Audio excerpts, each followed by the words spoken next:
since I was a kid, I figured I wanted to do something military-like or law enforcement.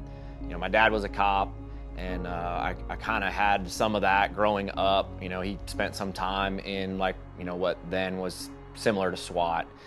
So I kind of had some of that background. I liked to play cops and robbers as a kid. I was always outside. Kids don't do this nowadays, but back then we'd go have BB gun wars. We didn't have paintball guns and airsoft. So I was always out in the woods kind of playing Army. So I knew right when I got to high school that was my career path. I actually went to my counselor at high school my freshman year to sign up for what classes I needed, and they wanted me to sign up for college prep stuff, and I basically told them I already knew I was joining the military when I got out of high school. So the path was already just set in me from a young age. And what really started me on the path I took was my sister was dating a guy that had been in 1st Ranger Battalion.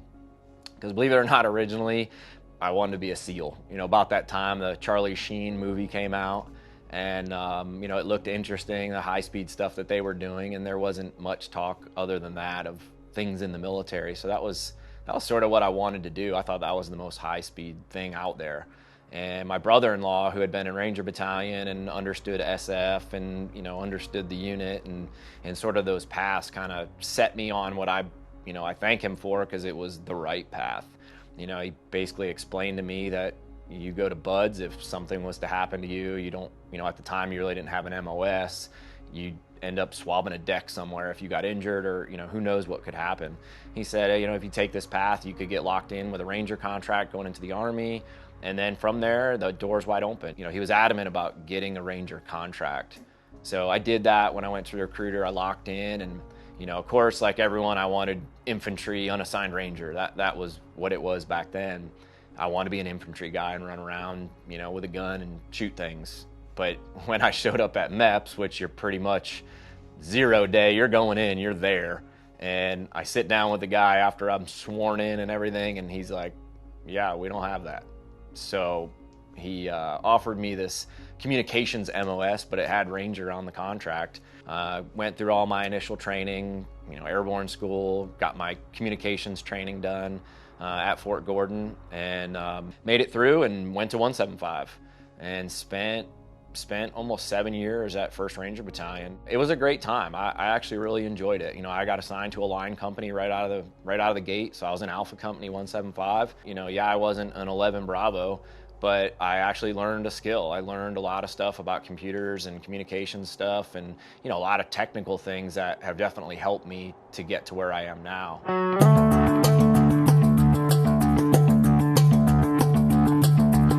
I was going to try out to go to the unit as a communications guy. I enjoyed what I did, and it was, again, somebody setting me on, the right path. That he just told me, do you ever think about being an operator? Do you ever think about going to selection? And I said, yeah, it's back of my mind. And he said, do me a favor, just go try that first. He says, get it out of your system. If you don't make it, great, we'll pick you up. Would love to have you, but I don't want to bring you here as a commo guy and then you see what the operators are doing, and then I lose you because now you want to go to selection. We spent all this time and effort training you up for what, we need you to do. So I submitted my packet and got selected, tried out. I got to go twice. It's a whole other story. But didn't make it the first time, went right back and made it, no issues.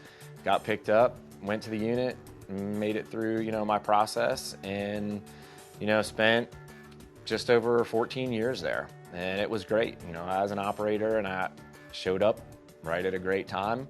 I got there in 2000, 9/11 happened, and that was it. I was deployed, gone, doing exactly what I wanted to do. Was set on that path for a reason, and enjoyed it. 14 combat deployments, saw tons of Iraq, 10 different deployments to Iraq, 3 deployments to Afghanistan, spent some time in Bosnia, spent a little time in some other places in the world, but it was all great. I enjoyed the heck out of it. There are men who will go anywhere. You guys are crazy. Proud of it, baby. Dare. So my deployments to Iraq, one that is kind of, memorable is one of the hostage rescues we did. I was fortunate enough to do a few of them. And one, we had gotten some intel that there were some Italians in a Pole that had been captive for, I think it was about 6 months. And a source came in, gave the intel, and it was not real credible, just, some guy walking in on the street. So you go through the process and, you have him vet it. And believe it or not, he shows right back up with pictures. You send him with a camera, he shows right back up with pictures of them. And within like 20 minutes, we were fully kitted and flying.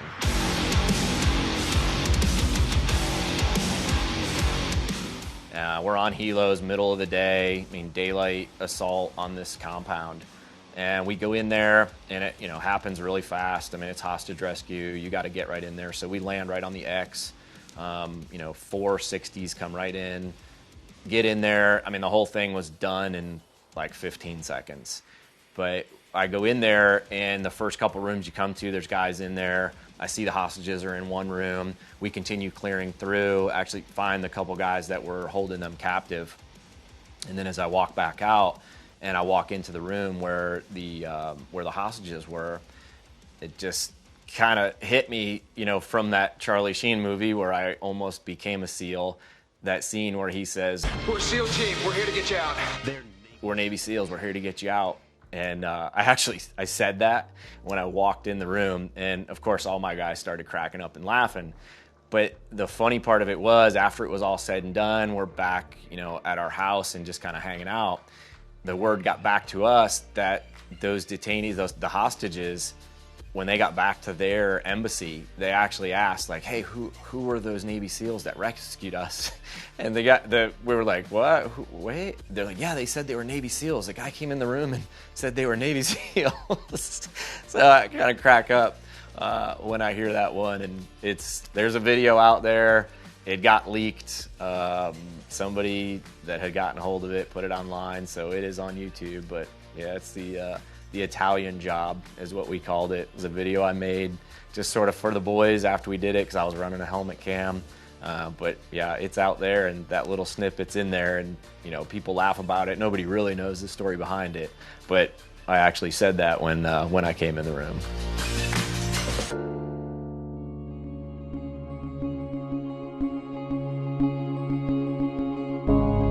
I kind of knew I was going to do 20 and get out right around that point, 20, 21 years.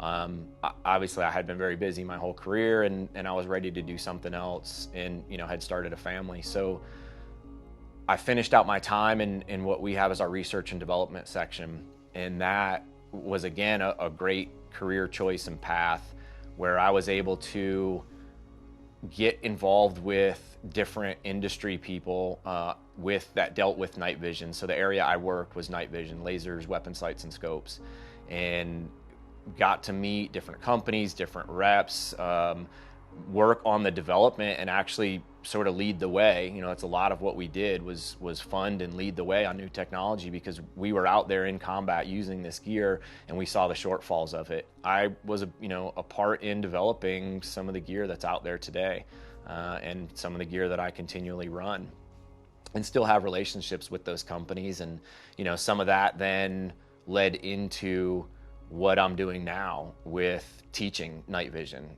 And I would run into law enforcement guys, SWAT guys at conferences, and they were looking at our lights, and they were talking about how they were just getting night vision, or some of them had it for a year or more, but it was sitting in a closet. They couldn't use it because they didn't know how to use it. So they were begging for training. And, I felt like it was sort of a calling, because I took for granted how much time I spent under nods, lasers, how much knowledge I had by working at CDD, gaining the technical knowledge with it, working with manufacturers, developing some of that newer stuff.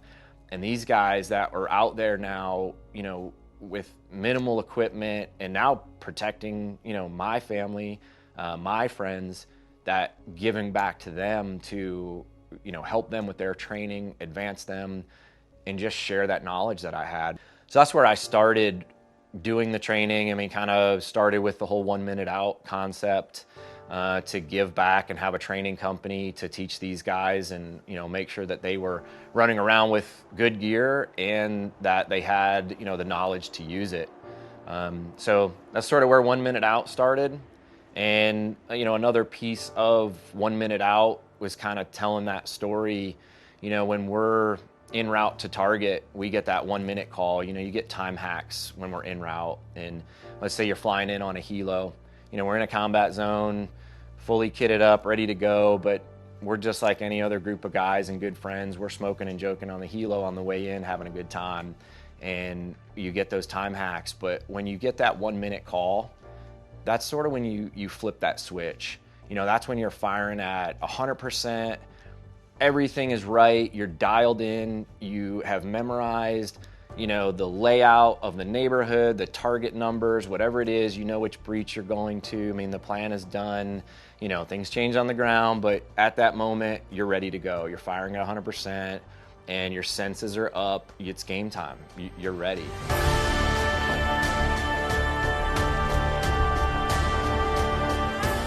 When people see that, 1 Minute Out logo or 1MO, they have that feeling like, hey, let's be switched on, let's be like that, when we're at 1 minute out from something all the time.